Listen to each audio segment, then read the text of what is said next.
ដែលមានពណ៌ក្រហមនេះគឺផ្លាស្ត្រីកោនហើយផ្លាទីពីររងមូលនិងផ្លាចុងក្រោយរបស់គឺផ្លាការ៉េបាទបន្តិចទៀតខ្ញុំយកការ៉េដាក់ត្រង់នេះឲ្យគាត់យកការ៉េដាក់ការ៉េបាទត្រីកោនឲ្យគាត់យកមកដាក់ត្រីកោននិងរងមូលបាទឲ្យគាត់យកមកដាក់រងមូលយល់ទេណាអธิบายប្រាប់អត់ស្ដាប់ឯងាកមើលស្រីស្អាតប្រយ័ត្នតែធ្វើខុសបាទឥឡូវយើងចាប់ផ្ដើមពីផ្លែរបស់គឺរងមូលធានា100%ធ្វើមិនដែលខ້ອຍតោះទស្សនាបាទយល់ទៅហើយដាក់ទៅរងមូលដាក់ឡុកបាទ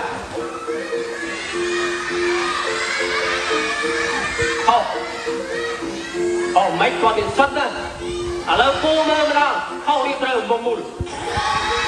ម៉ែជីណាមិនដាក់ខុសចង់ទៅមើលទៅមិនដាក់ខុសមកបាក់មុខគ្នាឯងចឹងបាទដាក់លុបបាទយ៉ាងត្រឹមត្រូវអរគុណច្រើននឹងរំលែកទៅដៃលោកគ្រូអ្នកគ្រូផងដែរបាទឥឡូវផ្លែជាបន្តគឺផ្លែគេ